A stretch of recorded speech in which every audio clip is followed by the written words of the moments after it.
महफूज विला की रोशनी चकाचौंध कर देने वाली थी। रात के बढ़ रहे अंधेरे में जगमगाता वह बंगला शहर की कोई आलीशान अजायबी जैसा प्रतीत हो रहा था। आज की बात और थी। बंगले के साथ आसपास के सारे इलाके को रोशनी से जगमगाया गया था। क्यों ना हो, सुल्तान की जागीरी के एकमात्र वारसदार खलील का आज निकाह हुआ। पूरे शहर में एक सम्माननीय व्यक्ति माना जाने वाले सुल्तान ने अपने शौक से आर्मी ज्वाइन की थी। न जाने कितनी बार मौत को चकमा देकर वापस वो लौट आया था। जब वह रिटायर हुआ तो उसके शरीर पर गोलियों के 40 साबुत निशान थे। खलील जैसे सुल्तान की ही प्रतिकृति था। सांवला सा रंग, गोल चेहरा और झील सी आंखें कयामत दा रही थी। उसकी लाइफस्टाइल सबसे हटकी थी। अपनी मर्जी के मुताबिक वो जीता था। एक राजकुमार जैसी उसकी जिंदगी थी। बीन मांगे सब कुछ उसे हासिल था। गुलशन से निकाह भी उसकी अपनी मर्जी थी। सब कुछ कितना जल्दी हो गया था। वो तो न जाने कितने दिलों का अरमान था। जब वो अपनी खोली बॉडी की लिनिया लेकर लॉन्ग ड्राइव पर निकलता था तो लड़कियां उसकी एक झलक को तरस जाती थी। सुनहरे घोंघराले बाल उसके आकर्षण में इजाफा कर रहे थे। मगर सबका दिल तोड़कर उसने गुलशन को छूना था। गुलशन खुदा के दरबार से निकाल वो नायाब हीरा थी जिसे तराशने में मेरे रब ने कोई कसर नहीं छोड़ी थी। उसके बदन में संगमरमर सी लज्जत थी। चंद्रमा के तेजपुंज जैसी चमक उसके रूप में थी। कोई अप्सरा की भांति गजब का नूर था उसके चेहरे में। और उस नूरानी चेहरे ने खलील के दिलो दिमाग में ऐसी खलबली मचाई कि आखिर उस नूरेंजर को अपनी नजरों का सुकून बना लिया। रात काफी हो चुकी थी। अब तक खलील को अपने दोस्तों ने नहीं छोड़ा था। सब तरह तरह की उससे मांगे कर रहे थे। वह कोई राजकुमार से कम नहीं लग रहा था। बहुत ही महंगी सुवर्ण के तारों से बनी जाली वाली शेरवानी उसने पहनी थी। उसके हाथों में किसी ब्रांडेड कंपनी का महंगा स्मार्टफोन था जिससे वो बार बार वीडियो कॉल करके गुलशन को परेशान कर रहा था।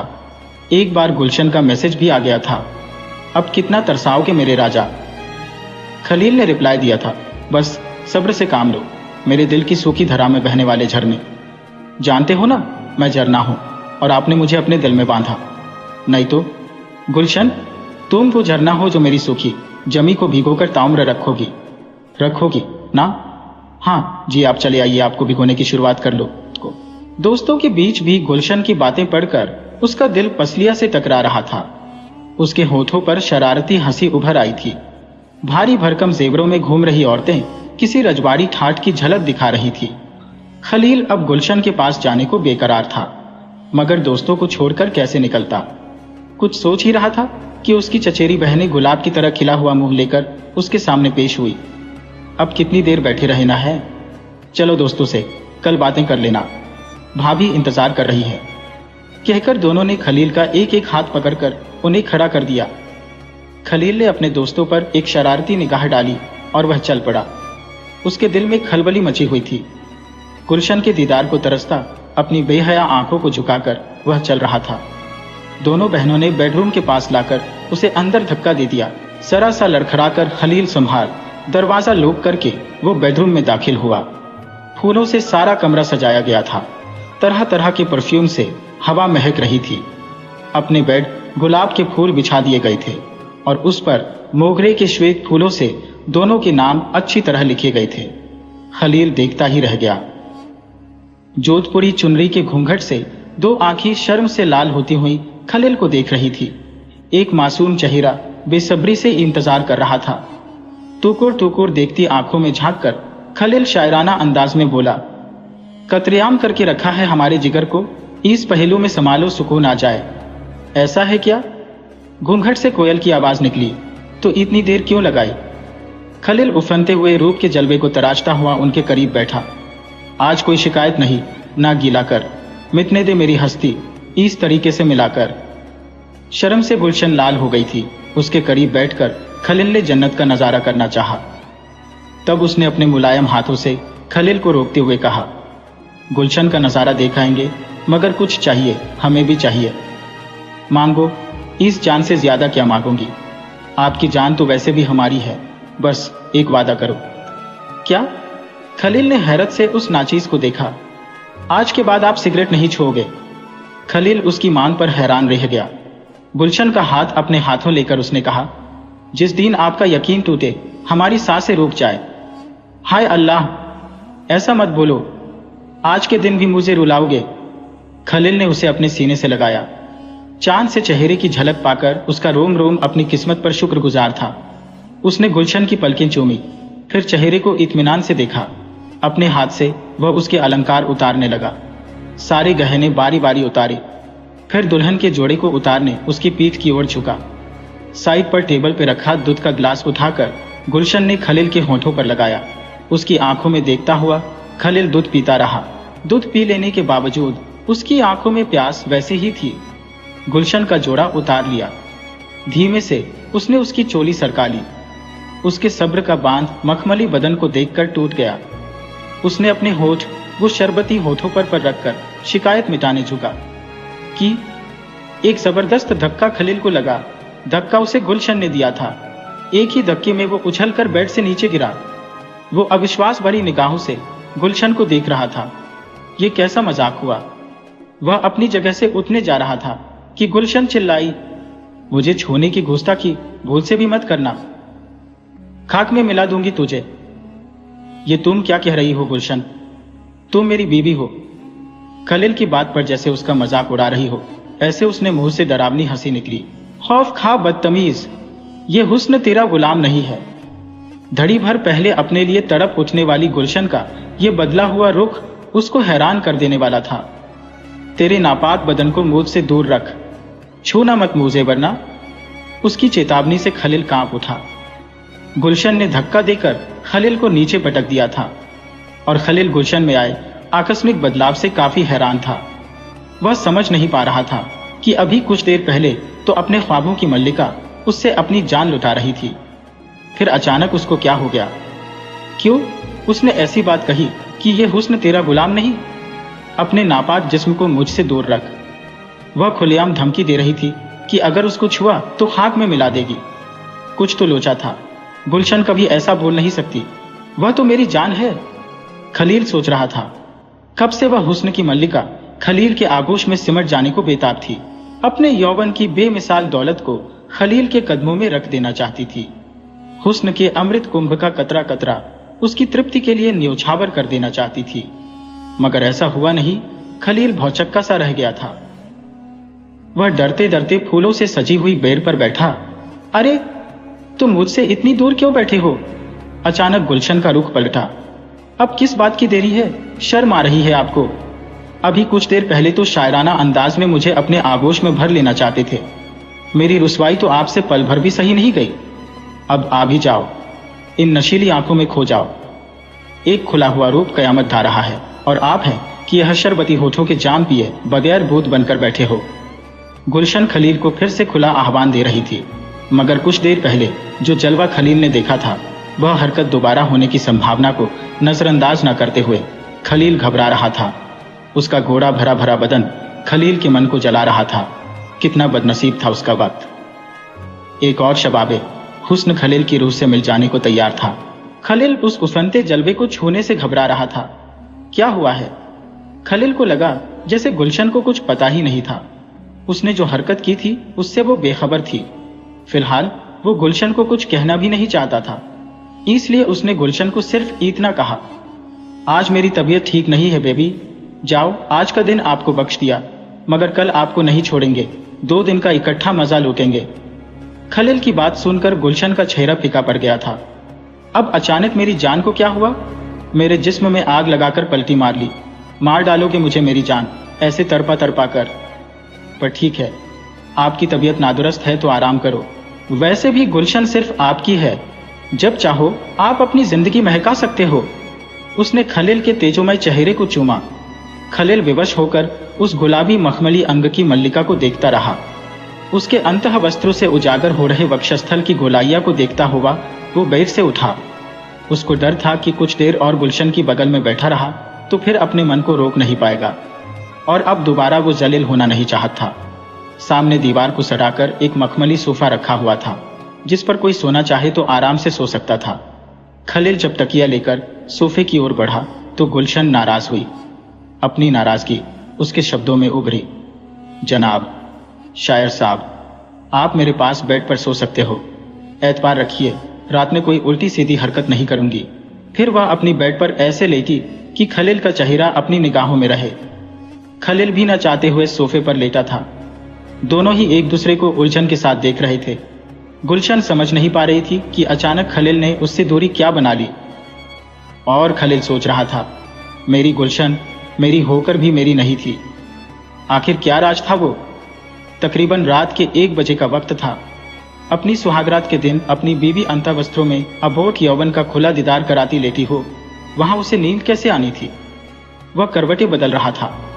काफी मशक्कत के बाद गुलशन अभी अभी सोई थी कि अचानक उसकी बॉडी में हरकत हुई।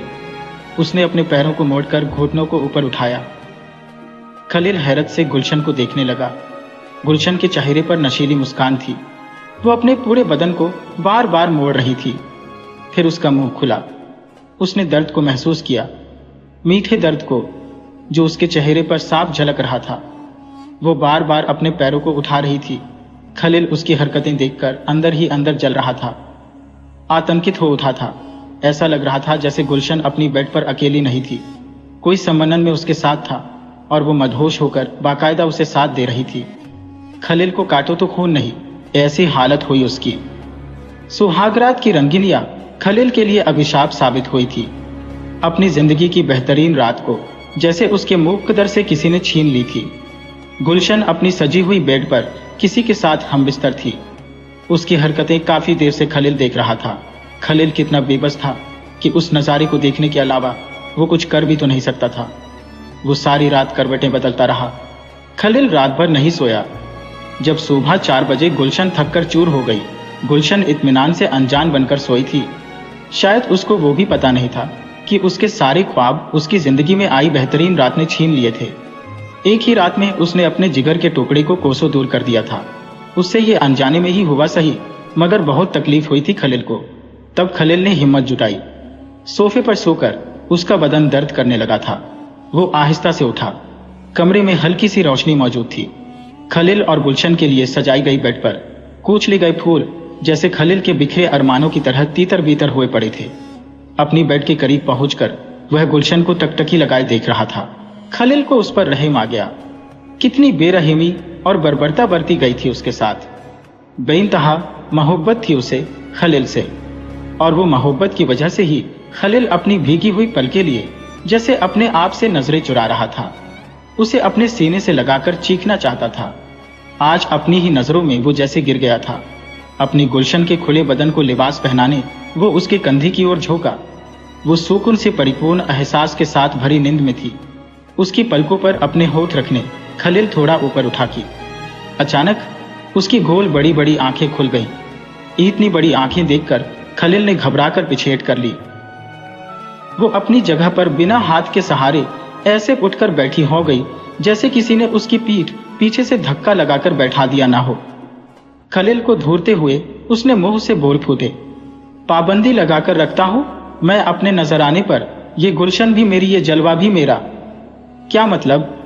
अपने ही अंदाज में गुलशन को सुनना खलील के लिए हैरान कर देने वाली बात थी। तू इतना नादान नहीं कि हर बात का मैं जिक्र करो। गैर की अमानत को छूने की गुस्ताखी न किया कर। गैर की अमानत? खलील गुलशन की आंखों में देख रहा था। यह बोलने का तरीका गुलशन का बिल्कुल नहीं था। सारा लहजा ही अलग था। खलील के सवाल पर वो हंसने लगी। उसकी हंसी बढ़ती रही। खलील भौचक्का सा उसे देख रहा था। इतना सब कुछ देखने के बाद भी तू मुझसे सवाल पूछता है? तो सुन गुलशन, तेरी नहीं मेरी खातून है। मैं उसके साथ था और मेरा निकाह हो गया है तुम्हारे साथ साथ। खलील का चेहरा खौफदा हो गया। उसने गुलशन की बड़ी बड़ी आंखों के सामने डटे रहकर पूछा, मैं जान सकता हूं कि आप हजरत कौन है? जिन्नात हूं बूझदिल, तू अपनी औकात में रहना। याद रखना गुलशन अब एक जिन्नात की दुल्हन है, जिन्नात की दुल्हन। खलील देखता ही रह गया। वो कमर लचकाती हुई उठकर स्नानागार में घुस गई। उसकी तिरछी नजरें जानलेवा थी। खलील इस वक्त काफी परेशान था। गुलशन उसके होश उड़ाकर स्नानागार में चली गई थी। खलील शयन कक्ष में अपनी लाचार निगाहों से कमरे को देख रहा था। अपने शयन कक्ष को उसने खुद दिलचस्पी लेकर तैयार करवाया था। दीवारों का रंगाकर्षक और हल्का गुलाबी यह सोचकर रखा था कि मन में शांति बनी रहेगी और परिवार में किसी तरह का विवाद नहीं होगा। बेड पर एक बड़ा गद्दा बिछाया गया था जिससे पति पत्नी के मध्य एकता एवं सामंजस्य बना रहे। दोनों के बीच प्यार बना रहे, यह सोचकर लव बर्ड्स और मेड्रन डक्स की तस्वीरें अपने शयन कक्ष में खलील ने लगवाई थी। शयन कक्ष की दीवारें, पर्दे व आंतरिक साज सज्जा सभी गुलाबी रंग से रंगी थी, जिससे मन प्रफुल्लित रहता है। गोपनीयता शयन कक्ष का विशेष गुण है, अतः इसे आंतरिक एवं बाह्य व्यवधानों से मुक्त रखा गया था। इस कक्ष में ड्रेसिंग टेबल पूर्व दिशा में रखा गया था। शयन कक्ष में वस्त्रों को रखने के लिए अलमारी थी। अलमारी का मुख उत्तर दिशा में था।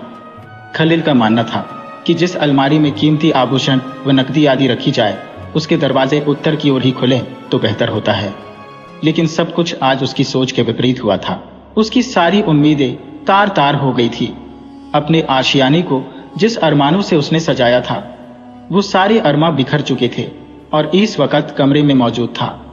दम घुटने वाला सन्नाटा, दीवारें चीख रही थी, पर्दों की सरसराहट कमरे में किसी की मौजूदगी का एहसास दिला रही थी। खलील ने कभी सोचा नहीं था कि उसकी जिंदगी में ऐसा तूफान भी आएगा जो उसने गुलशन के साथ में संजोए ख्वाबों को राख में तब्दील कर देगा। उसने मसूरी और नैनीताल की 5 स्टार होटलें अपने हनीमून के लिए बुक करवाई थी। टिकटें कंफर्म थी। क्या क्या नहीं सोचा था उसने।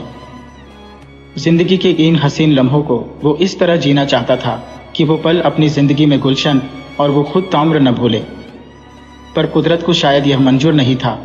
खलील ध्यान से इस वक्त स्नानागार के डोर को देख रहा था। शावर बाथ ले रही गुलशन इस वक्त पानी की बौछार से काफी देर से जैसे खेल रही थी। पानी की बौछार की आवाज खलील के जहन में आग लगा रही थी। काफी देर हुई तो खलील से रहा न गया। वो कैसे उसके लिए बेफिक्र हो जाता, जबकि इस वक्त गुलशन को उसकी जरूरत थी। धीरे धीरे बिना आहट किए वो स्नानागार की ओर बढ़ा। उसकी धड़कनें तेज हो गई थी। दिल धार धार करके पसलिया से टकरा रहा था। वह परवरदिगार से यही दुआ मांग रहा था कि गुलशन का कोई और रूप देखने न मिले तो अच्छा है। खलील जिन्नात से काफी हद तक डर गया था। वह कुछ भी कर सकता है क्योंकि गुलशन उसके कब्जे में थी। उसके कहे अनुसार वो गुलशन से शादी करके आया था और खलील ने बहुत बुजुर्गों से सुना था कि जब कोई मुवक्किल किसी खूबसूरत औरत के शरीर में रहकर साथ साथ शादी के बंधन में बंध जाता है तो फिर उस औरत के शरीर में से उसे निकालना नामुमकिन हो जाता है। वह स्नानागार के डोर पर खड़ा था। इस वक्त उसने डोर को हल्का सा धक्का दिया। डोर खुला था। उसकी गुलशन बाथटब में मुंडी झुकाए पड़ी थी। टब में पानी उस पर बौछार बनकर गिर रहा था। उसका घोड़ा बदन भीगने का मजा लेकर फ्रिज हुए अकड़ कर पड़ा था। खलील उसे देखकर कर टूट सा गया। उसने तेजी से उसके गीले निर्वस्त्र बदन को उठाया और शयन कक्ष में बेड पर ले आया। उसकी सांसें चल रही थी मगर वो बेहोश थी। खलील टोवेल से उसका बदन पोंछने लगा। खलील ने देखा उसके होंठ भी अधिक मात्रा में सूजे हुए थे, जैसे उसके होठों को बार बार दांतों से काटा गया था। गुलशन की सारे बदन का यही हाल था। गुलशन को इस बात की भनक न लगे, ये सोचकर खलील ने अलमारी से उसके लिए येलो कलर का ड्रेस निकाला। साथ साथ गुलशन को अति पसंद नीला टाइप जीन्स लिया। तेजी से उसने ड्रेस पहनाया, फिर जीन्स पहनाने लगा। तभी वो कराहने लगी। कहा, हो आप? उसके होठों से दर्द भरी आवाज निकली। मुझे छोड़कर कहीं मत जाओ, मुझे बहुत डर लग रहा है। खलील, ओ बेबी, मैं यही हूं तुम्हारे पास, घबराओ मत। उसने पलकें उठाई। उसकी आंखों में बहुत थकान थी, बदन टूट रहा था। उसने खलील को ध्यान से देखा। वह उसकी जीन्स चढ़ा रहा था। फिर उसने चौंक कर अपने कपड़ों पर नजर डाली। खलील, ये आपने क्या किया? रात को दर्द का बहाना करके सोफे पर सोए और मुझे नींद आ गई तो आपने मुझ पर रेप किया। मेरा सारा बदन टूट रहा है, थोड़ी रहम बरतनी चाहिए थी मुझ पर। मेरी गहरी नींद का आपने क्या जमकर फायदा उठाया है?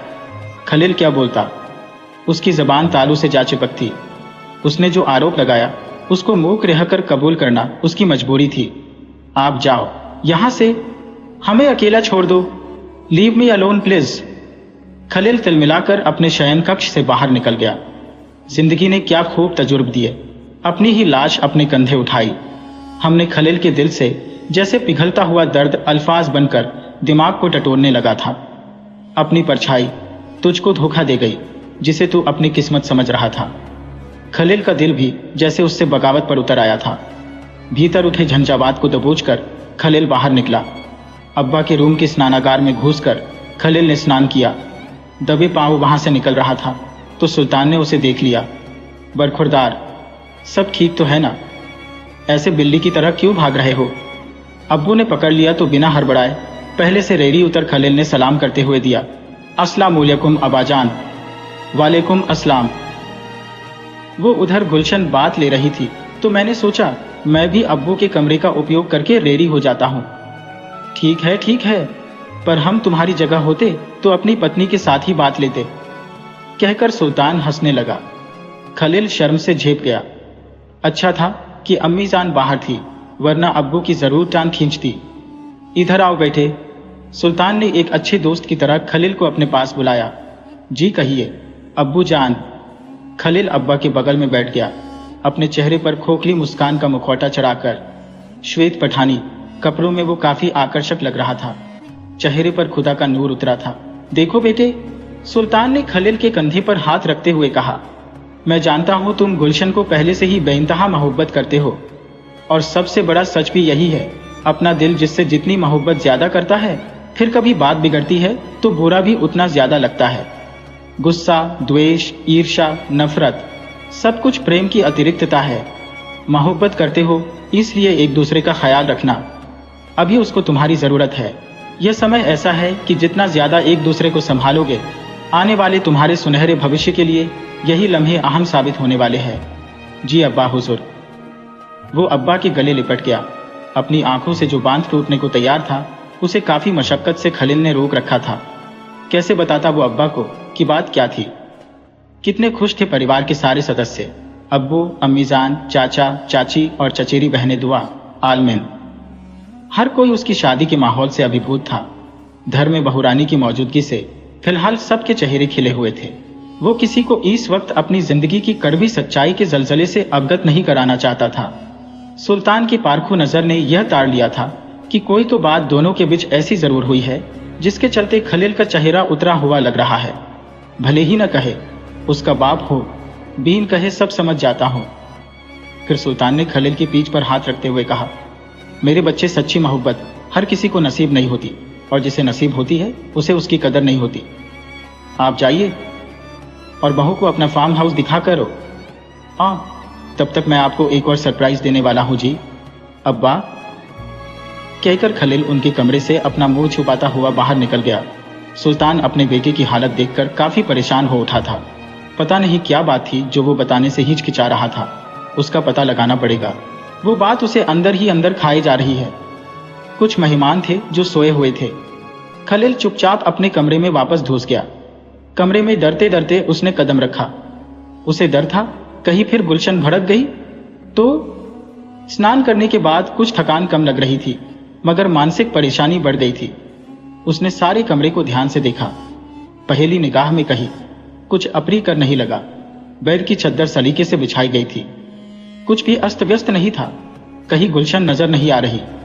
पर्दे हवा से सरसराहट कर रहे थे। वो खाली कमरे में नजरें घुमाकर बेड को टकटकी लगाए देखने लगा। उसे लगा जैसे कोई बेड पर बैठा उसे धोर रहा है, जबकि वहां पर कोई नहीं था। उसके मन में जिन्नात की भारी भरकम आवाज फिर से हथौड़े की तरह गूंजने लगी। उसके साथ साथ मेरी भी शादी हुई है उससे। अब गुलशन जिन्नात की दुल्हन है। उसकी आंखें डर के मारे सिकुड़ सी गईं। बाहर गैलरी में जाने वाले दरवाजे के पर्दे ज्यादा फड़फड़ा रहे थे। उसको दरवाजा खुला होने की भनक लगी। वो तेजी से पीछे गैलरी में निकलने वाले दरवाजे के करीब आया। दरवाजा खुला देखकर खलील को यकीन हो गया कि गुलशन वहां हो सकती है। खलील ने अपनी तसल्ली के लिए गैलरी में झांका। श्वेत ड्रेस पहनकर गुलशन खड़ी थी। उसके खुले सुनहरे बाल हवा से उछलकर बार बार चांद को ढकने की कोशिश कर रहे थे, और वह बार बार बालों को संभाल रही थी। व्हाइट ड्रेस में वह काफी खूबसूरत लग रही थी। हवा का रुख इधर होने से उसके कपड़ों में लगे तरह तरह की इत्र की खुशबू आ रही थी। मोगरो गुलाब, जन्नतुल फिरदौस, इतनी सारी खुशबू एक साथ थी। बहुत से गहने गुलशन ने पहन लिए थे। खलील को हैरानी उस बात की थी। सुबह उसने अपने हाथों से गुलशन को जीन्स पर पीला ड्रेस पहनाया था। मतलब साफ था कि उसने जानबूझकर खलील पर रेप का आरोप लगाकर बाहर भगा देने के बाद बदल दिया होगा। खलील उसे चुपचाप पीछे से देख रहा था, और उसकी नजरें टिकी हुई थी दूर दूर हरी भरी पहाड़ियों पर बने एक पुराने खंडहर जैसे महल पर। उसने पीछे देखे बगैर ही खलील से कहा, आओ खलील, देखो ना वो हरी भरी वादियां में खंडहर का नजारा कितना खूबसूरत है। सुभा की कटुता मन में नहीं थी, ये देखकर खलील को अच्छा लगा। वो गुलशन के बगल में खड़े होकर वह खूबसूरत नज़ारे को देखने लगा। वाकई वो जगह सुंदर थी। हरियाली में पर्वतों के बीच धुएं की तरह बादल मंडराने लगे हैं। हाँ, बहुत सुंदर है आपकी तरह मैडम जी। गुलशन से डर जाने के बाद पहली बार वह उनसे खुलकर बात कर रहा था। आप मुझे वहां ले चलोगे? हाँ हाँ, क्यों नहीं, बोलो, कब जाना है? अभी अभी। खलील हैरत अंगेज नजरों से गुलशन को देख रहा था। इतने भोले चेहरे के पीछे एक चालाक दिमाग था जो अब शायद कोई गेम प्लान बना रहा था। बुजुर्गों से खलील ने यह भी सुना था कि जिन्नात को अक्सर श्वेत वस्त्र बहुत पसंद है। अतर की खुशबू उनकी उपस्थिति दर्शाती है। खलील को कुछ कुछ समझ आ रहा था। गुलशन में आए बदलाव का राज क्या है? क्या खेल खेलने वाला था? खलील काफी परेशान था। गुलशन को वो पुरानी जर्जरित खंडहर जैसी हवेली दिखाने ले जाने का वादा कर चुका था। दूसरी तरफ वो गुलशन के मौजूदा बदलाव से आहत था। वो किसी और से नहीं पर अपनी सबसे अच्छी दोस्त जिया को बात कर सकता था। वही कुछ इसका हल ढूंढेगी। यह सोचकर खलील ने कुछ भी बहाना करके जिया से मिलना ठीक समझा। अपनी सोच को अमलीजामा पहनाते हुए वो सीधा अम्मीजान के पास पहुंचा। वह किचन में थी। अस्सलामुअलैकुम अम्मीजान। वालेकुम अस्सलाम। बहुत जल्दी उठ गए बेटे, अभी नाश्ता भी रेडी नहीं है? कोई बात नहीं अम्मीजान जान, पर आप जरा गुलशन को भी किचन में बुला लीजिए। जरा हम भी तो देखिए उसके हाथों में जादू है या नहीं। उसको रेडी हो जाने दो, फिर बुलाती हूँ। वो रेडी है, इधर आती ही होगी। तभी गुलशन आ गई। अस्सलामुअलैकुम अम्मी जान। वालेकुम अस्सलाम। आपके साहबजादे मेरी क्या बुराई कर रहे थे? वही कि मैं प्रेम की गिरफ्त में फंसकर तुम्हें उठा तो लाया, मगर कुछ खाना बाना भी अच्छा बना लेती हो या नहीं? हम तो बात यह है, क्या खाना चाहते हो? कुछ भी बना लो। आलू के पराठे? जी ठीक रहेगा। चलो अम्मी आप बाहर बैठो, इत्मीनान से मैं सब रेडी करके ले आती हूँ। गुलशन ने तैयार होकर किचन में घुसकर खलील और उनकी अम्मी जान को हैरत में डाल दिया। ठीक है, तब तक मैं भी दोस्तों से मिल लेता हूँ, नाश्ता करके फिर बाहर चलेंगे। हाँ, खलील ने जाते जाते कहा। जिया को मिले हुए तकरीबन 1 महीना हो चुका था। जब से खलील से गुलशन मिली थी तब से जिया ने खलील से मिलना जुलना बंद कर दिया था। आखिर क्या बात थी, खलील आज तक नहीं जान पाया था। जिया खलील की सबसे अच्छी दोस्त थी। वो खलील का हमेशा बहुत ख्याल रखती थी। खलील गुलशन के साथ में सब कुछ भूल चुका था। वो भूल गया था कि कई और लोग भी हैं जो उसके बहुत करीब है। कई बार वो अपनी लिलिया में लॉन्ग ड्राइव पर निकलता था तो जिया उसके साथ होती थी। जिया अपने दादा दादी के साथ रहती थी। उसके माता पिता का बचपन में ही इंतकाल हो चुका था, मगर दादा दादी ने बड़े प्यार से पाला था उसे। कभी एहसास नहीं होने दिया था कि वो बिन मां बाप की है। उसकी आखिरी मुलाकात के पल खलील के जहन और आंखें में उभर आए। क्यों रे बेवकूफ, मुझे क्यों याद किया? सुबह की किरणें उसके घोड़े चेहरे की रंगत बढ़ा रही थी। ब्लैक पंजाबी ड्रेस में वो कयामत ढा रही थी। उसकी सेहत काफी अच्छी थी, गाल भरे भरे थे। वो हंसती थी तो वह मखमली गालों में दीमपल पड़ते थे।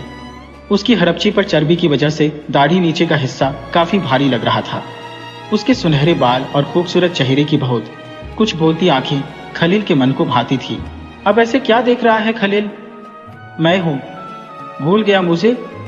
अरे नहीं मेरी नानी, आज लगता है जैसे चाँद जमी पर उतर आया। आई नो, उस पर शायरी मत करना। अरे हाँ मेरी माँ, बैठो हम लोग ड्राइव पर चलते हैं। अब उसको ले जाओ। किसे? खलील ने जिया के चेहरे पर जलन देखी। तुम्हारी नई दोस्त को। तुम नहीं आना चाहती तो उसको ले जाएगा। ठीक है, उसे ही ले जाओ और एग्जाम के वक्त उसकी हेल्प लेना। वह गुस्से से वहां से निकल गई। खलील उसकी अकड़ से हैरान था। तब वह उसके पीछे छुपे लगाव को समझ नहीं पाया था। वह अकेला ही गाड़ी का एक चक्कर लगाकर वापस लौट आया था। जिया मन ही मन खलील को बेइंतहा मोहब्बत करती थी, मगर कभी उसके होठों पर वह बात नहीं आई थी। कॉलेज में बहुत सारी लड़कियां उसकी गर्लफ्रेंड बनने तैयार बैठी थी, पर जिया की तरह कोई उसकी दोस्त भी नहीं बन पाई थी। गुलशन जिया की बेस्ट फ्रेंड थी। वो बहुत कम वक्त में खलील के करीब आ गई थी। उससे जिया काफी परेशान रहने लगी थी। उस वक्त एक घटना घटी जिसमें उसकी भी गलती थी। फिर वो नहीं चाहती थी कि इस बात की खलील को भनक भी लगे, और जिया की चुप्पी की सबसे बड़ी सजा आज खलील भुगत रहा था, जिसका जिक्र भी वो खलील से कभी नहीं कर पाई। शायद अपनी गलती को छिपाने ही वो खलील से दूर रहने लगी। खलील ने गुलशन से शादी कर ली। तब जिया सब जानती थी अब क्या होने वाला है। अम्मी के पास पहुंची तो उसे देखते ही अम्मी ने पूछा, कहीं बाहर जा रही हो बेटी? हाँ माँ, जिया के घर जा रही हो। फोन पर बहुत हड़बड़ाई हुई उसकी आवाज थी। पता नहीं क्या बात हुई होगी। मेरी फिक्र मत करना, जल्द वापस लौटूंगी। रेनकोट पहनकर अपनी एक्टिवा पर वो निकल पड़ी। रास्ते में जगह जगह पानी भर गया था। लगभग 10 मिनट बाद गुलशन जिया के घर पहुंची तो जिया अपने कमरे में परेशान सी चक्कर काट रही थी। गुलशन को देखकर उसका चेहरा खिल गया। जिया की दादी अम्मी वही मौजूद थी। उन्हें सलाम करके वो जिया से मिली। बोल क्या बात है? चल बैठ। उसने गुलशन को सोफे पर बिठाया। अपने माथे से पसीना पोंछती हुई बोली, मेरे चाचा की लड़की है। 6 साल पहले शादी हुई है उसकी। संतान में उसको 5 साल की बच्ची है। फिलहाल वो अपने मैके में आई हुई है। तो मैं मम्मी के साथ उसे कल मिलने पहुंची। तब चाची ने जो बातें बताई वो मेरे लिए हैरत अंगेज थी। विश्वास करना भी मुश्किल था, पर बार बार एक जैसी घटना से चाचा चाची काफी डर गए थे। ऐसा क्या होता था? गुलशन को जानने की उत्सुकता हुई। चाय गुलशन को थमाते हुए चाची ने बात की दौड़ संभाली। उसकी छोटी बच्ची रेशम 2 दिन से किसी को देख डर कर चिख उठती थी और रोती हुई अपना चेहरा छुपा लेती थी। उसे चिखने की वजह पूछने पर वो अपनी उंगली से जिस ओर इशारा करती, वहां हमें कुछ नजर आता नहीं था, पर वो कहती है वहां श्वेत कपड़ों में कोई लंबा इंसान खड़ा है और वो उसे डरा है। उस बच्ची के साथ हो रहे बार बार ये हादसे को कोई समझ नहीं पाया था कि कल एक घटना ने चाचा चाची को झकझोर कर रख दिया। सुबह घंटा भर हो गया था, बच्ची चाची के पास थी, मगर काफी देर से उसकी मां नजर नहीं आ रही थी। फिर चाची को अचानक याद आया, घंटे भर पहले वो कपड़े सुखाने छत पर गई थी। वहां से वो चाची घबराकर भागी, सीढ़ी चढ़ने लगी। सीढ़ी के ऊपर छोर पर नजर पड़ते ही चाची की धड़कनें रुक गई जैसे। वहां चाची की लड़की बेहोश पड़ी हुई थी। चाची चीखी। चाचा जी ने संभाल कर लड़की को घर में ले आए। तब से उसने बोलना छोड़ दिया है। किसी को भी जैसे पहचानती ना हो, ऐसे टकटक देखती रहती है वो सबको। आज उसे जलाली बाबा की मजार पर ले जाना है। चाचा चाची मान रहे हैं कि घर में कोई बुरी शक्ति का साया है। चाची ने अपनी बात खत्म की। गुलशन को अब भी इस बात पर यकीन नहीं था कि कोई बुरी शक्ति ऐसे परेशान कर सकती है। कब ले जाना है उसे दरगाह पर? गुलशन पूरा माजरा जानना चाहती थी। बस तुझे साथ लेना था, मैं तैयार हूं। चलो संभल कर जाना बेटी, जिया की दादी अम्मी ने दोनों के पीछे लपकते हुए कहा। गुलशन की एक्टिवा पर दोनों चाची के घर की ओर निकल पड़ी। तब गुलशन को पता नहीं था कि उसका इतना सत्संवर कर निकलना उसे कितने बड़े खतरे में डालने वाला था। जिया ने फोन करके चाची को बता दिया था कि हम आ रहे हैं।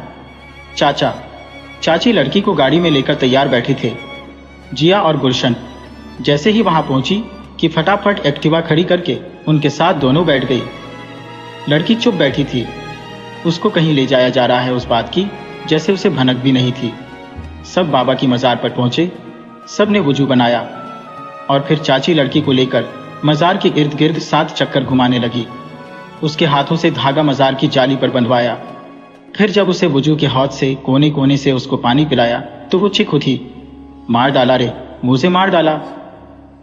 उसके हलक से जैसे मर्दानी आवाज निकली, कौन लाया मुझे यहां? किसने मुझे यहां लाकर बांधा? जिया गुलशन के कान में फुसफुसाई, तुझे भूत प्रेत जिन्नात पर यकीन नहीं है ना, इसलिए तुझे मैं साथ लाई। लड़की में अभी असर मौजूद है, अपने फोन से शूट कर ले। पूरा माजरा घर जाकर सबको दिखाना।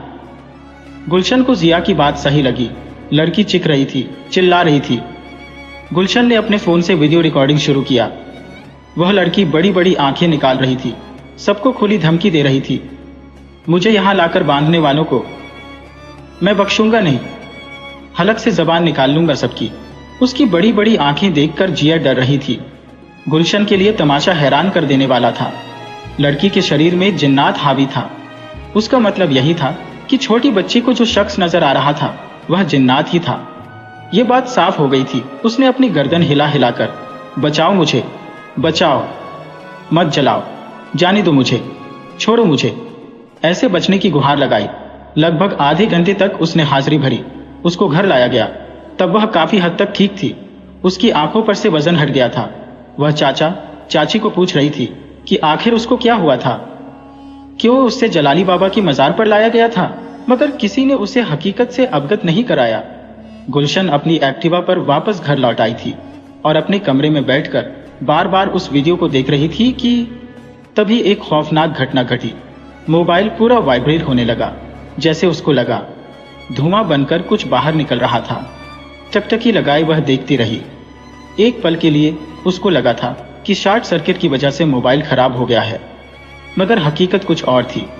उसकी आंखों में चमक आ गई और कंधों पर कोई बैठ गया हो, ऐसे भारी वजन उसने महसूस किया। जब वह बेड पर लेटी तब उस बात से वह नावाकिफ थी कि उसके बदन को कोई सहला रहा था और ये सिलसिला कहां जाकर रुकने वाला था। मोबाइल से ऐसा शूटिंग करना उसकी जिंदगी के लिए सबसे बड़ी गलती साबित हुई। रात के 12 बज रहे थे। अंधेरा जमी पर उतर आया था। गुलशन की अम्मी इधर उधर बेसब्री से घूम रही थी। उसके चेहरे पर परेशानी के भाव मंडरा रहे थे। उसके मन में आज बेचैनी थी। 4-5 बार वो अपने शौहर को बता चुकी थी कि जब से गुलशन जिया के घर से वापस लौटी है तब से वो कुछ बदली बदली सी लग रही है। वहां से आने के बाद एक भी बार वो अपने कमरे से बाहर नहीं निकली। तब उनके शौहर ने 1-2 बार कहा भी कि थक गई होगी तो आराम करती होगी अपने कमरे में, पर अब बात आपे से बाहर थी। सुबह से उसने खाना भी नहीं खाया था। रात को भी वो खाने पर नहीं आई तो उसकी अम्मी को टेंशन होने लगी। वह उसके कमरे के डोर तक पहुंची। 10 बजे उसे बुलाने आई थी। तब वो गहरी नींद में सो रही थी। उसे आवाज लगाई पर वो उठी नहीं थी, मगर अब उन्हें टेंशन होने लगी थी। रोज रात को 11 बजे तक वो उठती भी, पर उसके फेवरेट प्रोग्राम देखती, उसके बाद खाना खाती, फिर सोती। पर आज क्या हुआ था उसे कि वहां से आने के बाद वो एक भी बार कमरे से बाहर नहीं निकली थी। जब गुलशन की मां ने देखा कि उसके कमरे का डोर अभी भी बंद है, उसे लगा कमरे से हल्की सी आवाज आ रही थी। इस वक्त उसके कमरे में कौन हो सकता है। उनके चेहरे की लकीरें तंग हो गईं। वो खिड़की की ओर बढ़ी। वो जानती थी कि खिड़की में एक छोटी सी झुर्री है जहां से भीतर का नजारा देखा जा सकता है। खिड़की के पास पहुंचकर पर्दा हटाकर उन्होंने अपनी नजरें उस छोटी सी झुर्री पर सटा दी। भीतर का नजारा देखकर एक बार वहां से उन्होंने आंखें हटा ली। उन्हें यकीन नहीं हो रहा था। अपनी तसल्ली के लिए फिर से वो देखने लगी। वही नजारा था। अपनी बेड पर गुलशन बिल्कुल निर्वस्त्र पड़ी थी। उसके दोनों हाथ किसी ने जकड़ रखे हो, इस तरह ऊपर की ओर फैले हुए थे। दोनों पैर भी विरुद्ध दिशा में फैले थे और उन पैरों में हल्की हल्की हिलचाल थी। गुलशन दर्द से बार बार कराह रही थी। उसके होंठ बार बार खुल रहे थे, सिकोड़ रहे थे। उन्हें समझते देर न लगी कि गुलशन के साथ क्या हो रहा था। उसके बिस्तर पर गुलशन के साथ जरूर कोई था। वो किसी साई के साथ हम बिस्तर थी। या अल्लाह, उनके मुख से दर्द निकला जैसे। ऐसी बात अपने शौहर को वो बता नहीं सकती थी और अपनी बच्ची को इस हाल में उसके बाप को दिखाना बड़ी शर्म की बात थी। इसलिए इतना कुछ देखने के बाद भी वो कसमसा कर रह गई। उनको नींद नहीं आ रही थी तो उनके शौहर ने कहा, क्यों इतना परेशान हो रही हो तुम? वो शायद जिया के घर से खाना खाकर ही आई होगी, इसलिए वो खाने पर नहीं आई। Don't worry. पर वो शौहर से क्या कहती? यही कि जाओ अपनी बच्ची को जाकर देखो कैसे तड़प रही है वो और क्या हो रहा है उसके साथ। वह चुप हो गई थी, जैसे गहरी सोच में डूब गई हो। अब बच्ची को कैसे बचाया जाए, वही सवाल उनके मन में खटक रहा था। गुलशन की अम्मी वो नजारा देखकर खौफजदा हुई। जैसे पलटी वैसे ही उसकी सांसें रुक सी गई। चिकना था फिर भी हलक से चीख न निकली। वो क्या देख रही थी? तौबा, ठीक उसके सामने गुलशन खड़ी थी। गुलशन की अम्मी को एक बार कमरे में देखने की जिज्ञासा हुई, पर उसकी हिम्मत ना हुई। गुलशन का नग्न देह उसकी आंखों में चुभ रहा था। किसी और ने गुलशन को इस रूप में देख लिया तो? फिलहाल इस वक्त उन्हें डर गुलशन से लगा। वो अपनी बड़ी बड़ी आंखों से अपनी अम्मी को देख रही थी। क्या देख रही हो बुढ़िया? अपनी बेटी के मुख से ऐसी बात सुनकर गुलशन की मां तिलमिला उठी। उसकी जबान तालू से जा चिपकी थी।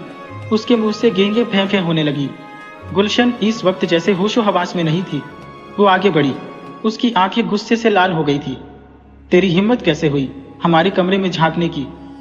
गुलशन की मां हड़बड़ाकर पीछे की ओर भागी। गुलशन उसका पीछा करने लगी। उसकी मां काफी हद तक घबरा गई थी। गैलरी में लैंप की मध्यम रोशनी थी। इस वक्त किसी को भी ना देखकर गुलशन की मां को लगा जैसे अब ये जान ले लेगी। वो अपनी जान बचाकर आगे के कमरे में घुस गई। उसकी सांसें तेजी से चल रही थी। ये कमरा पूरी तरह खाली था।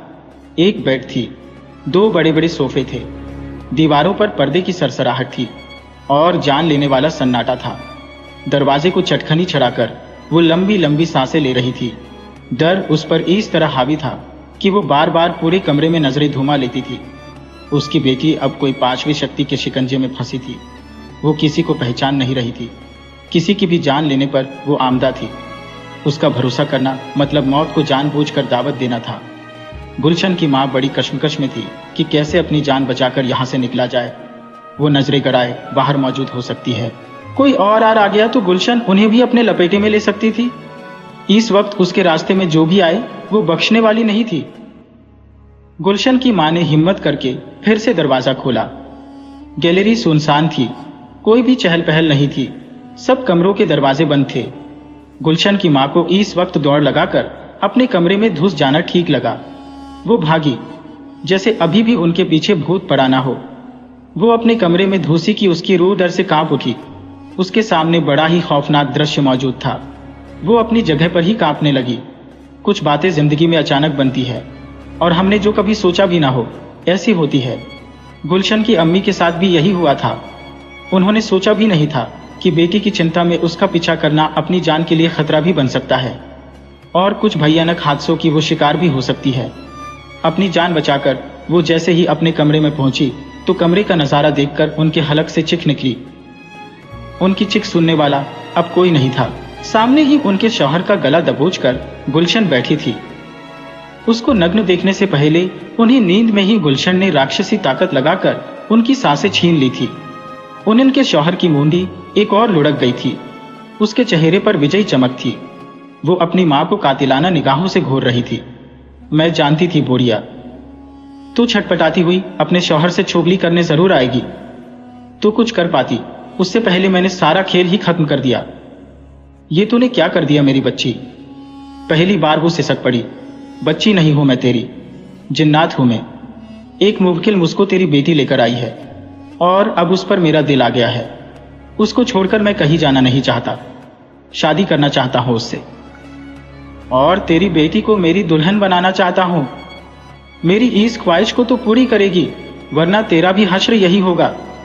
बोल करेगी ना पूरी मेरे दिल की तमन्ना। उसके बोलने का तरीका सपाट और इतना सख्त था कि वो मना नहीं कर पाई। उसने अपनी मोड़ी हिलाई। वह अपनी बेबसी पर रोने लगी थी। अब उसकी कोई मदद नहीं कर सकता था। अब उसकी लाइफ उसके लिए अभिशाप बन चुकी थी। ऐसा अभिशाप जिसने उनकी सारी खुशियां को तबाह कर दिया था। उनके जीवन में थी सिर्फ चिखे, कानों के पर्दे चीरने वाली गूंजे जो सिर्फ उन्हें सुनाई दे रही थी। कभी सोचा नहीं था उन्होंने कि यह दिन भी देखना पड़ेगा। तू मुझे खुश रखेगी तो तेरी जिंदगी मैं बख्श दूंगा। बस तू अपनी बेटी को शादी के लिए तैयार कर, मैं अपना मकसद पूरा कर लूंगा। तेरे शौहर का मरना तेरे लिए बड़ा सदमा हो सकता है, मगर बात को संभाल कर अब तुझे अपनी बेटी की विदाई के बारे में सोचना है, समझी? गुलशन की मां सहीम कर रह गई। उसने आंखों से ही सहमति में सिर हिलाया। फिर गुलशन वहां से उठकर अपने कमरे में चली गई। उसका शारीरिक सौंदर्य ही उसके लिए मुसीबत हुआ था। गुलशन की मां उसके बदन को आंखें फाड़ फाड़ कर देखती रही। गुलशन की अम्मी अपने शौहर की डेड बॉडी से लिपटकर फपक रही थी। इस वक्त कौन उनकी मदद को आता? खौफ की गिरफ्त में उनकी सांसें फंसी थी। वो बार बार अपने शौहर की निर्लेप चेहरे पर अपना हाथ फेरते हुए आर रो रही थी। वो समझ चुकी थी कि जिन्नात की हरकत के बारे में जब अपने पति को इत्तला करने के इरादे से निकली तब जिन्नात बात को ताड़ गया होगा, वरना उनका शौहर जिंदा होता। अपनी ही गलती की वजह से उन्होंने अपने शौहर की जान गंवा दी। अब रोने से भी तो कुछ फायदा नहीं था। अब वह सोच रही थी कि इस वक्त टूटना नहीं है बल्कि हिम्मत से काम लेना है। इस मौत के बारे में देवर जेठ के फैमिली को अवगत कराना जरूरी था, पर कैसे? आखिर क्या कहेगी उन लोगों से? यही कि अपनी ही बच्ची ने उनका गला दबा दिया। नहीं, मुझे इस मौत को आम मौत साबित करना होगा। कोई झूठी मूठी कहानी पेश करनी होगी जिससे सबको अपनी बात पर एतबार आ जाए और जल्द ही इनकी दफन विधि खत्म हो जाए। जिन्नात ने गुलशन से शादी का मन बनाया है। इसके लिए अब वो कोई बखेड़ा करने वाला नहीं है।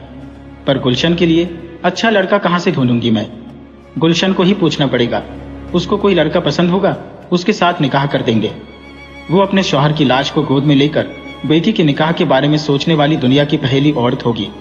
क्यों कि जिन्नात की बात को टालने का मतलब था अपनी मौत को दावत देना। उसने अपने पति को ठीक से सुला दिया। जो होगा सुबह देखा जाएगा। मगर अभी लाश के पास सोने से भी मन घबरा रहा था। पर क्या करती, सोना तो था ही।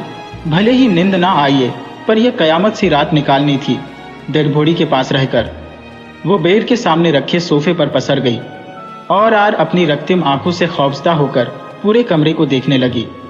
अब भी धड़कने तेज थी। कहीं गुलशन वही रूप में दोबारा यहां ना आ जाए। गुलशन की हालत भी तो अच्छी नहीं थी। जिन्नात ने उस पर कब्जा कर रखा था।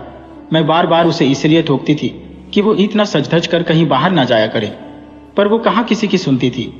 मेहदी और इत्र तो जिन्नात की पहली पसंद है। बहुत जल्द वो उससे हावी हो जाता है। इंसान के शरीर में प्रवेश करना इनकी वजह से आसान हो गया। पर अब कुछ है नहीं हो सकता। खैर, अब वो किसी को बकरा बनाएगा, शादी करवाएगा और फिर उसकी जिंदगी भी खुद बर्बाद करेगा। सब कुछ जानते हुए भी मैं कुछ है नहीं कर पाऊंगी, क्योंकि मेरे बोलने से मेरी जान जाएगी। अपनी शादी में वो रुकावट नहीं आने देगा। बड़ा ही शातिर दिमाग है उसका। और मुझे अभी मरना नहीं है। चुप रहना ही बेहतर है। जो करेगा जिन्नात करेगा, वही रास्ता दिखाएगा। उसने चैन की एक लंबी सांस ली और वो अपने शौहर की लाश को देखती रही। फज्र का वक्त था। सारी रात गुलशन की अम्मी ने बैठकर गुजारी थी। अब नाटक को अंजाम देने का वक्त था। इस वक्त उसके देवर जेठ का परिवार नमाज के लिए उठ जाया करता था। सोच समझकर वो चिल्लाई, गुलशन! हाय रे गुलशन, देख तेरे अब्बू को क्या हो गया। वो कुछ बोल क्यों नहीं रहे। अम्मी की चिल्लाहट सुनकर गुलशन भागकर बाहर आई। अपने पिता को निश्चित पड़ा देखकर उसके चेहरे का रंग उड़ गया। अब्बू, मेरे अब्बू, ये आपको क्या हो गया? कहकर वो जोरों से चीख कर रोने लगी। गुलशन जिस तरह से रो रही थी, उसकी अम्मी को समझ में आ गया कि रात की घटनाएं उसके दिमाग से बाहर थी। उसे कुछ भी याद नहीं था। दोनों की रोने चिल्लाने की आवाजें सुनकर बगल वाले मकान से देवर देवरानी जेठ जेठानी बौखलाए हुए आ गए। दोनों भाइयों ने हाथ की नस देखी और धड़कन चेक की। फिर दोनों ने आंखों के इशारे से सारा माजरा समझ लिया और अपनी बीवियों को, गुलशन और उसकी मां को संभालने में लगा दिया। सब कुछ अपनी सोच के अनुसार होता देख गुलशन की मां को भीतरी उचाट थोड़ा कम हो गया था। अपने शौहर के मरने का सदमा था, और सबसे बड़ा सदमा तो उसके सामने ही मौजूद था, जिसके बारे में वो भूलकर भी किसी को बताना नहीं चाहती थी। उसके शौहर की मृत्यु का मस्जिदों में ऐलान करवाया गया। जनाजे का वक्त मुकर्रर कर दिया गया। बहुत अच्छे और मिलनसार स्वभाव होने के कारण जिन लोगों ने उनकी मृत्यु के बारे में सुना, लोग आते गए, क्योंकि उनका अच्छी भली सेहत में आकस्मिक गुजर जाना नजदीकी लोगों के लिए असह्य आघात जैसा था। लोग तरह तरह की बातें कर रहे थे। सारे परिवार में मातम का माहौल था। गुलशन अपने बाप की हत्या करके अब बिलक बिलक कर रो रही थी, और वो लम्हा भी आ गया जब एक बेमौत मरी इंसान का जनाजा उठा लिया गया। रुखसत होते शौहर को गुलशन की मां ने आखिरी बार देखा। जब सारे लोग चले गए, तब गुलशन ने अपनी मां का हाथ थामा। हाथों में कड़ापन महसूस होते ही उन्होंने घबराकर गुलशन को देखा। कुछ वक्त पहले जो गुलशन रो रो कर अपना आपा खो रही थी, वही गुलशन इस वक्त बड़ी बेहयाई से मुस्कुरा रही थी। इसके चेहरे के पीछे एक दरिंदा छुपा था, जो गुलशन पर हावी होकर सब कुछ करवा रहा था। और भी न जाने कितने वैश्य रूप इसके देखने बाकी थे, लेकिन प्रेम कहानी तो इस हादसे से पहले शुरू हो चुकी थी, जिसका जरा भी अंदेशे से गुलशन की मां अलिप्त थी। वैशाखी हवाओं का तपता हवामान शरीर को जला रहा था। गर्मी का मौसम उसके लिए हमेशा त्रासदायक था। शहरों के मुकाबले गांव का विकास मंद है, फिर भी गांव बड़े बड़े कस्बों में बदल रहे थे। गुलशन को उसने पहली बार कॉलेज में देखा था। गुलशन के रूप का निखार उस पर हावी था। जन्नत की कोई हूर धरती पर रास्ता भूल गई हो, ऐसे देहवैभव ने खलील को मंत्रमुग्ध कर दिया था। मन ही मन उसने सोच लिया था कि मेरी जिंदगी में अगर कोई साथी होगा तो वो गुलशन ही होगी। एक बार कॉलेज से वापस लौटते वक्त उसने अपना बुलेट सड़क पर चल रही गुलशन के करीब रोका। कॉलेज में निरुपद्रवी इमेज की वजह से कोई भी उससे घबराता नहीं था। चलो, आपको छोड़ देंगे, आपसे 2 बात कहनी है। बाकी खलील के बुलेट पर पीछे बैठने की किसी की औकात नहीं। ऐसा है क्या? गुलशन भी अपने बड़बोले निखालस नेचर से लड़कों में चर्चा का विषय बनी हुई थी। कुछ भी बोलने में उसे शर्म नहीं आती थी। न जाने कितने मजनुओं को उसने करारा जवाब दिया था, पर खलील की बात ही कुछ और थी। उसकी भाववाही नीली आंखें किसी को भी मंत्रमुग्ध कर देने का सामर्थ्य रखती थी। अगर मैं आपकी मेहरबानी का इनकार करूं तो? गुलशन ने खलील को शरारती नजरों से देखा था। गुलशन ने अपने अकड़ू मिजाज में खलील को सुना दिया, अगर मैं आपकी मेहरबानी का इनकार करूं तो? तुम कर सकती हो, मगर मैं जानता हूं तुम ऐसा नहीं करोगी। खलील ने भरपूर आत्मविश्वास से कहा। इतना यकीन है? खुद से ज्यादा। खलील ने गुलशन की आंखों में झांकते हुए कहा था। ओह! गुलशन जानबूझकर खलील को छेड़ रही थी। वो मन ही मन खलील को पसंद करती थी और अब उसे यकीन हो गया था कि खलील भी वही महसूस कर रहा है जो वो महसूस कर रही थी। उसने अब देर न करते हुए खलील के पीछे बैठ जाना ठीक समझा। खलील ने इत्मीनान से बुलेट भगाया। उसने कसकर खलील को पकड़ लिया। डर गई? खलील ने शरारत करते हुए कहा। नहीं तो, मैं तो जानबूझकर चिपकी हूं। देख रही थी काफी लड़कियां इस तरह चिपक जाती है, वो कैसा फील करती होंगी। खलील समझ गया, ये टांग खींचने में अपनी भी नानी है। रास्ते में पेड़ और हरियाली सभर एक टर्न पर उसने बुलेट खड़ा कर दिया। सामने ही कलकल निनाद करती एक नदी थी। नदी पर ब्रिज बना हुआ था। हरे भरे पेड़ थे। स्वच्छ हवाएं अपना जादू सांसों में भर रही थी। वह गुलशन का हाथ थामे नदी के तट पर पहुंच गया। नदी के बहाव को दोनों देख रहे थे। एक नदी दोनों के भीतर बहने लगी थी, जिसकी उफनती लहरें दोनों को भिगो रही थी। अपने उछल रहे दिल पर काबू करते हुए उसने कहा, अब बोलो भी, क्या कहना था आपको? खलील ने गुलशन की आंखों में लज्जा साफ देखी। बहुत ही खूबसूरत लग रही थी वो। पिंक सलवार कुर्ता उस पर बहुत जच रहा था। कंधे पर लटक रहा दुपट्टा हवाओं का बहाना ओढ़े बार बार उसके गुलाबी होठों को छूने की जिद करके फूदक रहा था। उसकी बोलती आंखों में झांकते हुए खलील ने कहा, सुनना चाहोगी? हम बेताब है सुनने को। तो फिर आप अपनी आंखें बंद कर लो। क्यों, आपको शर्म आती है? हाँ, खलील ने झूठा रोष प्रकट किया। गुलशन ने अपनी आंखें मूंद ली। खलील अपने चेहरे को उसके मुंह के करीब ले गया। उसकी नरम सांसें कुछ पल महसूस करता रहा। वो बेताब थी। उसकी सांसें अनियमित होने लगी थी। धड़कने अपने वजूद का एहसास गुलशन के उछल रहे सीने से साफ बयां कर रही थी। एक भी लफ्ज बोले बगैर उसने अपने होठों को गुलशन के कांप रहे अधरों पर लगा दिया।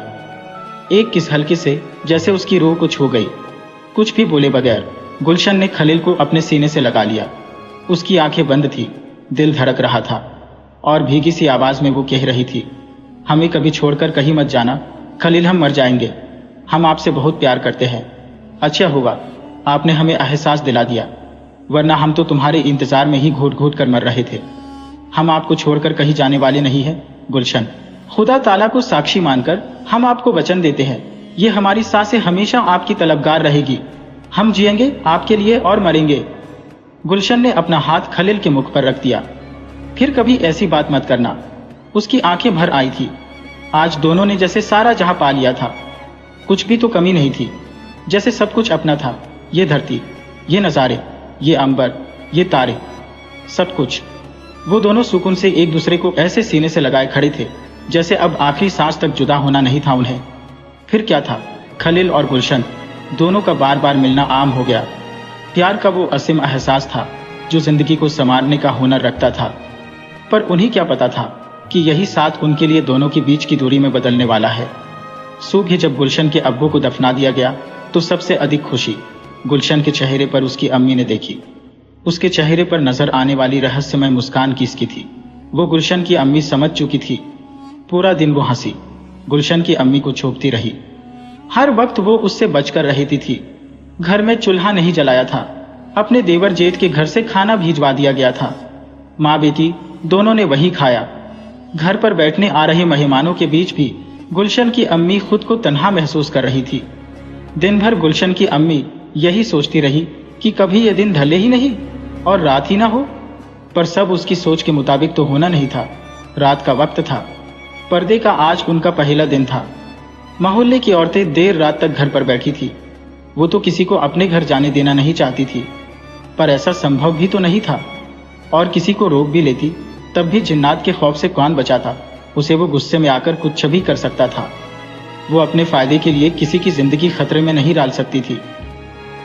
अब वो अपने कमरे से बाहर नहीं निकलना चाहती थी, सो जिस कमरे में बैठी थी वही जमीन पर सो गई। वो जानती थी रात के वक्त गुलशन के कमरे में जाना ठीक नहीं था। अगले दिन बड़ी मशक्कत से अपनी जान बचाकर भाग आई थी वह। जब तक कुछ रास्ता नजर नहीं आता, चुप रहना उसकी मजबूरी बन गई थी। बुराई हम पर छा जाती है तो एक बार मौका अच्छाई का भी आता है। खुदा के घर में देर है, अंधेर नहीं, जरूर वही इस जाल से निकालेगा। यही सोचकर गुलशन की अम्मी एक एक पल गुजार रही थी। आंखों से नींद उठ गई थी। 1 बजे के करीब एक जप्पी लेकर उसने आंखें बुदबुदाई तो उसके बिल्कुल करीब गुलशन बैठी थी, वही निर्जीव सी आंखें लिए। उसके बदन पर इस वक्त वस्त्र नहीं थे। इस बात की उसे जरा भी परवाह नहीं थी। गुलशन की अम्मी का दहशत से बुरा हाल था। क्या सोच रही थी बुढ़िया? गुलशन की अम्मी के सामने ही वो अपनी आंखें तरेर कर बोली थी, कुछ नहीं, बस नींद आ गई थी। वो मिमियाई सी बोली थी, अपना वादा याद है ना? मैं तेरी बेटी को अपनाना चाहता हूं और तू मुझे साथ देने वाली है। जानती हूं, पर अभी कुछ दिन ठहरना पड़ेगा क्योंकि मैं इज्जत के दिन गुजार रही हूं। फिलहाल गुलशन की शादी की बात ऐसे वक्त में सबके सामने नहीं रख सकती। बात तो तुझे करनी ही पड़ेगी, चाहे कुछ भी हो जाए। मैं इंतजार करना नहीं चाहता। क्यों अब गुलशन से नहीं मिलते? मिलता हूं, वो मेरी ही है, पर निकाह से मैं उसे हमेशा के लिए अपनी बना देना चाहता हूं, जिससे खुदा भी हमें जुदा करने से 10 बार सोचे। बस तू अपने देवर जेठ के आगे गुलशन के रिश्ते की बात रख दे। पर लड़का, गुलशन की अम्मी अब संभल गई थी। अपनी बेटी से ही पूछ लेना, बकरा तैयार है? या अल्लाह, वो घबरा गई थी। कौन होगा वो बदनसीब जिसकी जिंदगी इम्तिहान के द्वार से गुजरने वाली थी? जिन्नात गुलशन की अम्मी को बता रहा था कि गुलशन किसी लड़के को जानती है जो उसे काफी पसंद करता है। ठीक है, उसे लड़के के पेरेंट्स से भी मिलना होगा ना? तब जिन्नात ने जिक्र किया कि लड़के की माँ तुम्हारे पास बैठने आने वाली है, उसके सामने ये बात रख देना। वो मना नहीं कर पाएगी क्योंकि वो दोनों पति पत्नी के लिए अपने बेटी की खुशी से बढ़कर कुछ नहीं है। ठीक है, गुलशन की माँ ने हामी भरी। लड़की की माँ को मिलने से पहले अपनी देवरानी जेठानी को बुलाकर अपनी सेहत नादुरुस्त है बताना, सीने में दर्द हो रहा है, ऐसा बोलकर कहना कि मेरी जिंदगी का कोई भरोसा नहीं है। माँ अपनी बच्ची के जल्द से जल्द हाथ पीले कर देना चाहती हो। इससे कोई तुम्हारी बात का विरोध नहीं करेंगे। बस यही चाहेंगे कि सिंपल तरीके से वक्त की नजाकत को देखते हुए निकाह किया जाए। ठीक है, जिन्नात ने पढ़ाई हर बात को जैसे गुलशन की अम्मी ने मुंह जुबानी कर लिया। अपनी बात खत्म करके वह बोला, मैं अब चलता हूं, अपनी जान के साथ वक्त बिताना है। कहकर वो बेहयाई से उठकर वापस जाने लगी। उसके पुष्ट अंगों को देखकर गुलशन की अम्मी सोचने लगी, यही जवानी ही उसके लिए कातिल बन गई थी। जिन्नात हर वक्त उस पर हावी रहने लगा था, उसकी खूबसूरती को नोच रहा था जो सिर्फ वो जानती थी। क्या करती, करा कर रह जाती थी। वो अपने कमरे में चली गई, पर पीछे खौफनाक सन्नाटा छोड़ गई थी। 5 बज रहे हैं, फज्र का वक्त था। गुलशन की अम्मी ने वजू बनाकर नमाज पढ़ी और अल्लाह से सबकी खैरियत की दुआ मांगी। रात को गुलशन पर हावी जिन्नात अपनी गुलशन के साथ शादी के लिए उतावला हो रहा था। बड़ी बड़ी आंखों से डरा रहा था। फिलहाल उसकी बात को नजरअंदाज करना मुमकिन नहीं था। उसने जिन्नात को साथ देने पर अपनी रजामंदी जाहिर की थी। साथ न देती तभी जिन्नात अपनी मनमानी करने वाला ही था, और वह जिंदा रहेगी तो इस मुसीबत का कुछ हल ढूंढ पाएगी। जिंदगी किस मोड़ पर ले आई, हमें आज मौत मांगी, वो भी मुकर कर चल दी हमसे। मौसम बेपरवाह, थाक भी बरस जाता था तो कभी ठंड का समा बांध लेता था। खलील जब अपने प्यार के बारे में सोचता था तो बरबसी आंखें बरस जाती थी। उदासी और उलझनों के बोझ तले वो दबता सा जा रहा था। उसे लग रहा था जिंदगी में कोई नहीं था, अपना प्यार भी अपना नहीं था। बार बार वो दूर रहने की धमकी देता था, ऐसा प्यार जिसको अपनाने के लिए उसने अपनी जिंदगी भी दांव पर लगा दी थी। कौन करता है आज के दौर में ऐसी मोहब्बत? जब अपने प्यार के लिए जान देने की बारी आती है तो प्रेम का दावा करने वाले अच्छे से अच्छे लोग मुकर जाते हैं। खलील वैसा बिल्कुल नहीं था। किस्मत ही उसकी खराब थी जो लोग उसे बारी बारी छोड़कर जा रहे थे। दिमाग पर काफी बोझ लग रहा था, नसें फट रही थी। ऐसा लग रहा था जैसे बड़े विस्फोट से दिमाग फट जाएगा और सब कुछ खत्म एक लम्हे में। मगर ऐसा भी तो नहीं हो रहा था। काफी सोचने के बाद गुलशन और घर वालों को ये कहकर निकल गया कि दोस्तों से मिलना है। आज वो अपनी लिनिया लेकर निकला था। न जाने कितने दिन हो गए थे अपनी कार की सवारी किए हुए। उसको याद आया, गुलशन के मिलने से पहले जिया बहुत सी बार उसके साथ ड्राइविंग पर आई थी। जिया की कमी उसे आज महसूस हो रही थी। कम से कम वो एक अच्छी दोस्त तो थी। जिंदगी ने एक सबक दिया था उसे, कभी किसी की अवहेलना न करे। न जाने किसका कंधा कब रोने के लिए काम आ जाए। जिया के घर पहुंचा तो उसके दादा दादी को घर में पाया। जिया कहीं नजर नहीं आई। उसका दिल धक्क से रह गया। दादा दादी सुन बैठे थे। जिया को घर में न पाकर जब वो दादा दादी के पास आया तो दोनों की आंखें भर आई थी। क्या हुआ दादी? जिया कहाँ है? हृदय में घबराहट महसूस करते हुए खलील ने पूछा था। दादी ने अपनी भर्राई आवाज में कहा, बेटे, जब से आपकी शादी हुई वो बेजान सी हो गई थी। वो तुमसे बहुत मोहब्बत करती है, मगर कभी तुम्हें बताने की हिम्मत नहीं जुटा पाई थी। आखिरी बार वो जब से गुलशन से वो मिली थी, काफी परेशान रहने लगी थी। बात बात पर गुस्सा करती थी और रो देती थी। उसकी ऐसी हालत का जिम्मेदार हम तुम्हें ही मानते रहे हैं, पर बेटे, अब हमें लगता है सिर्फ इतनी बात नहीं थी, कुछ और भी बात थी। कई बार उसको नींद में बुदबुदाते हुए सुना था, हमने की, हमसे पाप हुआ है दादी, बड़ा अपराध हुआ है। और कभी कभी वह नींद में चिक कर बैठ जाती थी। हम कुछ पूछते तो रोती थी। कितने दिनों से उसका रो रो कर बुरा हाल था बेटे। दादी जिया के बारे में बताते बताते टूट सी गई थी। मुझे जिया ने पहले कभी बताया नहीं ये सब। कुछ बातें समझनी पड़ती है मेरे बच्चे, हर बात का जिक्र किया नहीं जाता। उसके प्यार को तुमने महसूस किया होता तो आज उसका ये हाल ना होता। क्या हुआ है जिया को, और वो कहाँ है दादी? खलील परेशान सा हो उठा था। जिया के लिए इतना अब अपनापन क्यों? वो हॉस्पिटल में एडमिट है, जहर खा लिया है उसने। देखना नहीं चाहोगे क्या? खलील उछल पड़ा। दिल जोरों से पसलिया को टकराने लगा था। मैं जिंदा हूं आज तो तेरी वजह से। ऐ दिल, मुझे तो आजमाया ना कर। अस्पताल निकलते वक्त खलील ने अम्मी को कॉल कर दी थी कि उसे आने में जरा देर होगी, गुलशन को बता देना। पर सामने से अम्मी ने बताया कि गुलशन तो उसके घर से निकलते ही बाहर निकली है, किसी को कुछ बताए बगैर। खलील को हैरत जरूर हुई, मगर आसपास ही कहीं होगी ये सोचकर दिमाग पर जोर नहीं दिया था। इधर दादी की बात सुनकर खलील खुद को दुनिया का सबसे बदकिस्मत इंसान समझने लगा। अपनी प्रेमिका अपनी न थी, और जो उसको प्रेम करती थी वो खुद को बिखरा हुआ समझकर झेर निगल चुकी थी। दादी को लेकर वो हॉस्पिटल पहुंचा। हॉस्पिटल काफी बड़ा था, मगर दादी की वजह से जिया को ढूंढने में दिक्कत न हुई। स्पेशल वार्ड की एक बेड पर वो लेटी हुई थी। दादी ने उसके माथे पर हाथ फेरा। फिलहाल उसे वेंटिलेटर पर रखा गया था। उसका पूरा बदन फूल गया था, चेहरा लाल हो चुका था। बदन पर छोटी छोटी घमोड़ियां जैसी फोड़ियां निकली थी। ये सब कैसे और क्यों हुआ दादी?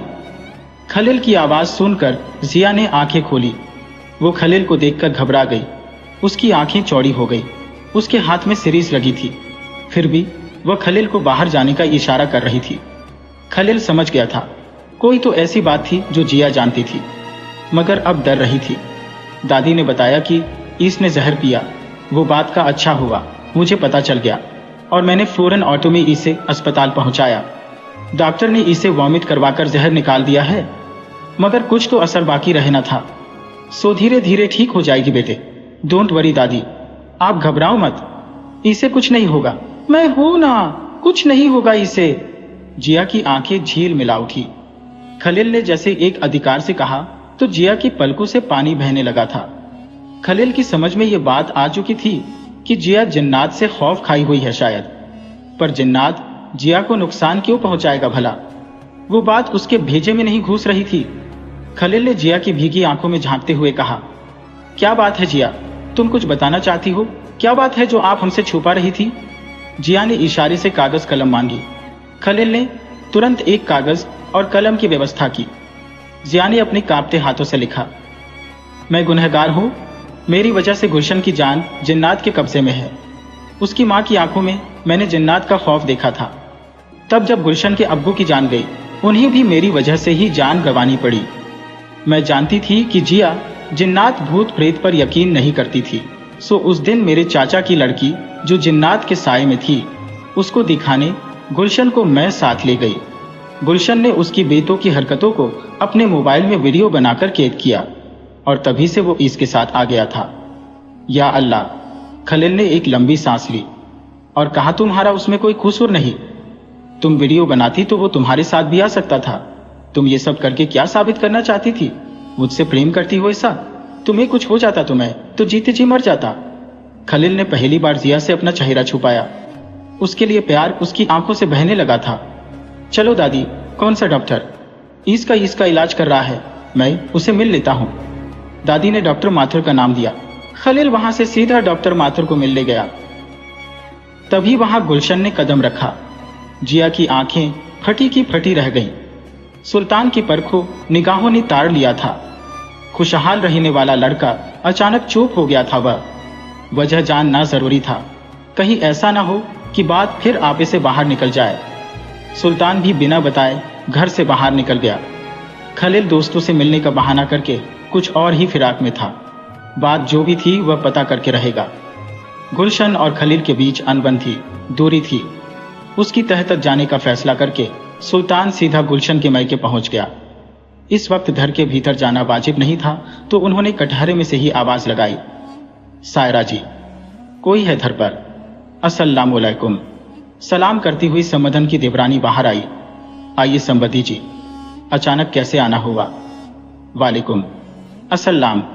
उन्होंने मूल बात को दबाते हुए कहा, बहुत जरूरी बात पूछनी है हमें समधन जी से।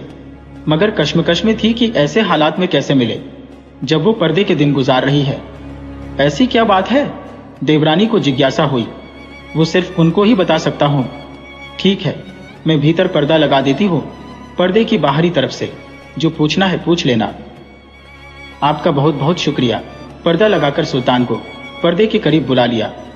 आप बात कीजिए, मैं अभी आई कहकर उसकी देवरानी बाहर चली गई। सुल्तान ने सलाम की। घबराई हुई आवाज में उन्होंने सलाम का जवाब दिया और कहा, आपको यहां नहीं आना था, आपकी जान को खतरा हो सकता है। ऐसी क्या बात है, मैं वही जानने आया हूं। खलील भी बहुत परेशान है। आपके शौहर की मौत के बावजूद आपने निकाह भी करवाया। इसी बात में कहीं झोल था। काश मुझे पहले समझ में आ जाता। प्लीज समधी जी, अभी मैं आपसे कुछ नहीं कह सकती। बस आपकी सलामती की फिक्र है। मुझे आप यहां से चले जाइए। असगर यहां से आगे की नुक्कड़ पर रहता है। आप उन दोनों को फौरन मिलिए और पूछ लीजिएगा कि आपकी बेटी के साथ क्या हुआ था। फिलहाल जितना जल्दी हो सके ये घर छोड़ दीजिए। उनकी आवाज में चिंता साफ झलक रही थी। फौरन सुल्तान वहां से निकल गया और तेजी से चलते हुए असगर के घर पहुंचा। दरवाजा ठोका। कुछ देर पश्चात ही दरवाजे के बीचों बीच असगर खड़ा था। वह एक दुबला पतला सा सांवला आदमी था। सुल्तान को पहचानते ही सलाम की और आइए। सुल्तान भाई, आज कैसे रास्ता भूल गए? सुल्तान ने सलाम का उत्तर देकर कहा, मैं कुछ जानना चाहता हूं। जी कहिए, आपकी बेटी के साथ कैसा हादसा हुआ था? असगर की आंखें सिकुड़ गईं। सब ठीक तो है ना भाईजान? ठीक कुछ भी नहीं है। मुझे बताओ, मेरे लिए यह जानना बहुत जरूरी है। बात आज से 10 साल पहले की है। असगर अतीत के अंधेरों में देखता हुआ बोला।